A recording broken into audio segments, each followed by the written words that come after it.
So mic check, 1, 2, 3. This is a story of how I was laid off from my first ever corporate job to being featured on an article from the Wall Street Journal. Hey, what's up? It's Wen here. Happy New Year's. It's 2023. I'm really excited for this year, and I would love to know what New Year's resolutions that you've set for yourself. I'll share my New Year's resolutions towards the end of the video. That way we can stay on track with the content that you clicked on. So let's get straight into the video. Let's shift the time from 2023 to 2021. I was a freelance videographer and video editor. I wanted to switch things up and just try something new because I had been editing for a few projects and doing that consistently, but I wanted to do something that was a little bit more in line with what I truly wanted to do. So I began my search of finding that next opportunity. And one day my lady had recommended me a job opportunity as a videographer for a small real estate tech startup based here in Seattle. Because I had been freelancing for a good amount of time, I was new to the world of startups and corporate world. So I was a bit nervous because I didn't have the best portfolio, the best resume, or even a bachelor's degree. Regardless though, I still applied and I actually got the job. This job was really exciting because I was learning so much. I was learning how to communicate better. I was learning how to work with multiple teams. I was just learning a lot of things that I probably would have taken me way longer to learn in the freelance world. And that was really valuable to me. Fast forward to the summer of 2022, and times were looking a lot different than it had just a year prior. Companies were doing mass layoffs left and right. Market was unpredictable. Nobody was feeling safe, especially myself being at a real estate tech startup during that time. With all this happening around me, I started to get an uneasy feeling inside, and I knew that something was going to happen. It's really only a matter of when. Now, one particular day, I was feeling this overwhelming feeling. I really felt that I was going to be laid off just because there were layoffs happening more consistently. So I took out my phone and I recorded myself predicting that I was going to be laid off. This video is for my future self, and I have suspicions it's a layoff meeting, so I'm predicting that I'm gonna get laid off tomorrow. Let's hope that's not the case. I figured if I didn't get laid off, I would just delete the video and that would be it. But if I did get laid off, it would make for an interesting clip to include videos like this. But the following day, I was laid off. And even though I had predicted that this was coming, I was still upset. I was still shocked. Just a lot of emotions were running through my head. So I took the first day of just totally feeling my emotions and flushing them out, not trying to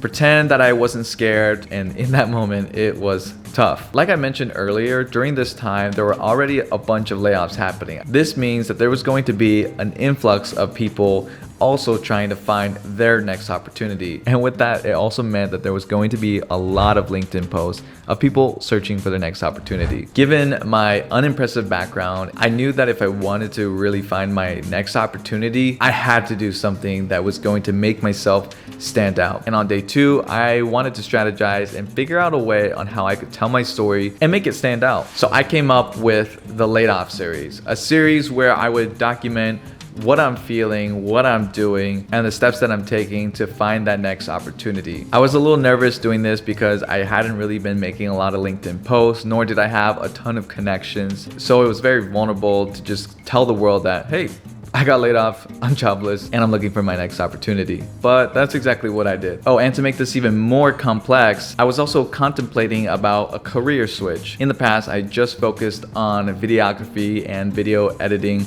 roles. But during my time freelancing, I also had opportunities to work on social media, and I really enjoyed this because with social media, I get to be able to create the content, tell the story, and strategically think about how I want to distribute that content. And after I got laid off, I thought this was a perfect opportunity to pivot. So I started my laid off series, published the first video, and to be honest, I was super nervous. I was worried what people were gonna think. I thought people might judge me. Regardless though, I told myself that this is all part of the journey. There will be people that think this content is cringe, and that's okay. That's their opinion. As long as I stay confident and believe in the path that I'm setting for myself, then I'll be good. But to my surprise, for not having very many connections, I was actually receiving a lot of engagement. Anyways, as more and more people started to engage with my post, I started to receive a ton of messages. A lot of these messages were people sharing that they had an opportunity with somebody or some company, which was really cool. And then a small portion of them were self-promoting products or podcasts, which is not cool, man. And while I was documenting my experience of being laid off, I was also applying to a bunch of jobs, but they didn't like me. So because I wasn't hearing back from a lot of the jobs that I was applying to, I started to think about how I could make my laid off series a little bit more engaging and interesting to watch. And eventually I had a few more people reaching out to me for videography roles as well as social media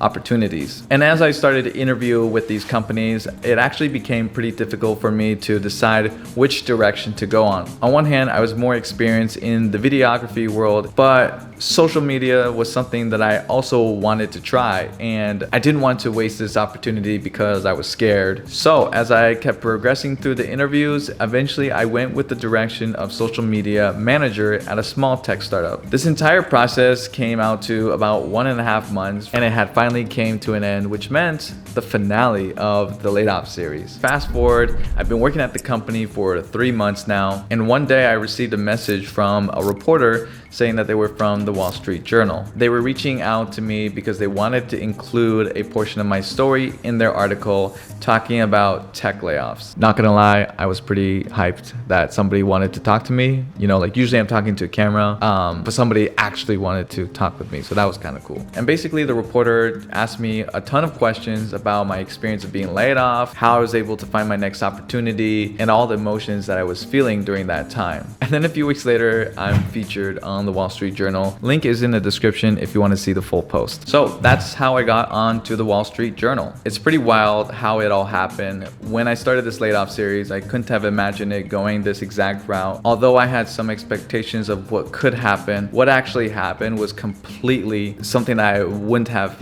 ever imagined. But I can't take credit for all that. A lot of my friends, my family, other co-workers, other people, my lady, they all helped me through this entire experience. And that's something that, even though with this laid off series, I can't attribute it all to this series, a lot of what I was able to do was because I had a strong connection with my family and friends. So find that community for you, because it's really important to have that foundation to where you can feel supported and not alone in the journey. Earlier in the video, I mentioned that I was going to share my New Year's resolution for 2023, and it is...